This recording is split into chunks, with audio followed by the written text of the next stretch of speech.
Hi friends, இதை first time நம்ம சேனலை வாட்ச் பண்ணிங்கன்னா மறக்காம நம்ம சேனலை சப்ஸ்கிரைப் பண்ணுங்கள். ஸோ இன்றைக்கி பார்க்க போகிற ரெசிபி என்னென்னா மீன் பொழிச்சது. ஸோ வீடியோ ஸ்கிப் பண்ணாமல் பாருங்கள். வாங்க வீடியோக்குள்ளே போகலாம்.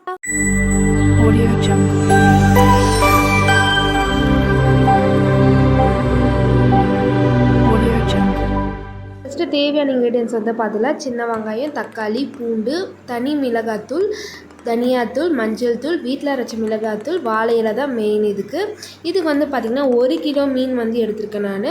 1 டேபிள் ஸ்பூன் தனி மிளகாத்தூள், 1 டேபிள் ஸ்பூன் தனியாத்தூள், 1 டேபிள் ஸ்பூன், 1/4 டேபிள் ஸ்பூன் போல் மஞ்சள், 1 டேபிள் ஸ்பூன் உப்பு வந்து 2 டேபிள் ஸ்பூன் எண்ணெயோடு சேர்த்து நல்லா மிக்ஸ் பண்ணிக்கலாம். இது கேரளா அத்தன்டிக் டிஷ்ன்றனால தேங்காய் எண்ணெயில் தான் செய்வாங்க. நான் வந்து பார்த்திங்கன்னா கடலை எண்ணெய் தான் யூஸ் பண்ணிக்கிறேன். உங்களுக்கு தேங்காய் எண்ணெய் ஃப்ளேவர் பிடிக்கும்னா நீங்கள் தேங்காய் எண்ணெய் ஆட் பண்ணிக்கோங்க. ஆனால் இது ஃபுல் அண்ட் ஃபுல் தேங்காய் எண்ணெயில் தான் வந்து செய்யணும். ஸோ இப்போ வந்து பார்த்திங்கன்னா 1 கிலோ ஃபிஷ் எடுத்துருக்கேன். இதில் நல்லா மசாலாவை வந்து அப்ளை பண்ணிடலாம். நம்ம அப்ளை பண்ணி மேரினேட் பண்ணிடலாம். இப்போ வந்து மிக்ஸி ஜாரில் நம்ம சின்ன வெங்காயம் வந்து ஒரு 20 போல் சின்ன வெங்காயம், 20 பல் பூண்டு வந்து ஆட் பண்ணுறேன்.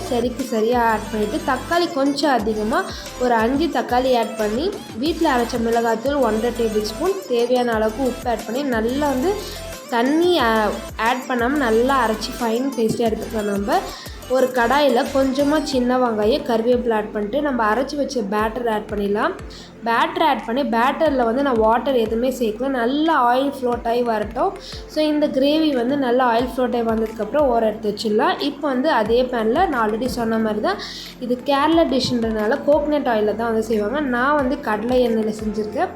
கொஞ்சமாக ஆயில் ஆட் பண்ணி ஃபிஷ்ஷை வந்து 2 பக்கமும் நல்லா கோல்டன் ப்ரௌன் கலர் சேஞ்ச் ஆகிற வரையும் நல்லா ஃப்ரை பண்ணி எடுத்துக்கலாம். நம்ம இப்போது வாழை இலையை ஒரு 2 மினிட்ஸ் தவாவில் இல்லைன்னா அடுப்பில் டேரெக்டாக வந்து காட்டுங்க.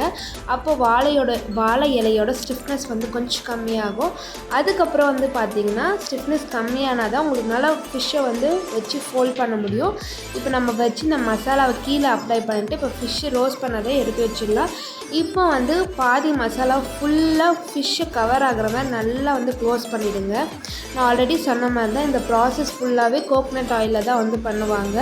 ஸோ நான் வந்து பார்த்திங்கன்னா கடலை எண்ணெய் பண்ணேன். இந்த மாதிரி நல்லா ஃபோல்ட் பண்ணுங்கள். ஃபோல்ட் பண்ணதுக்கப்புறமா வாழை நாரில் வந்து க்ளோஸ் பண்ணுங்கள். ஸோ வாழை நார் இல்லைன்னு சொல்லிட்டு இருந்தீங்கன்னா பூ கட்டுற நூல்லே வந்து நல்லா வந்து ஓரங்கள்லாம் நல்லா ஃபோல்ட் பண்ணிக்கோங்க. இப்போ பேனில் 2 டேபிள் ஸ்பூன் ஆயில் ஆட் பண்ணிட்டு அப்படியே அந்த ஃபிஷ் எடுத்து தவாவில் வச்சுட்டு ஒரு 5 மினிட்ஸ் அப்படியே க்ளோஸ் பண்ணி நல்லா குக் பண்ணுங்கள். ஸோ 2 சைடு குக் பண்ணுங்கள். வாழை இலை வந்து கலர் சேஞ்ச் ஆகணும். ஸோ நல்லா கலர் சேஞ்ச் ஆனதுக்கப்புறம் ஓப்பன் பண்ணி பாருங்கள். சூப்பராக வந்திருக்கும் நம்மளோட ஃபிஷ் பொழிச்சது, மீன் பொழிச்சது. எஸ்பெஷலி ப்ராசஸ் கொஞ்சம் லென்த்தியாக இருந்தாலும் டேஸ்ட்டு செம்ம வறுத்துங்க.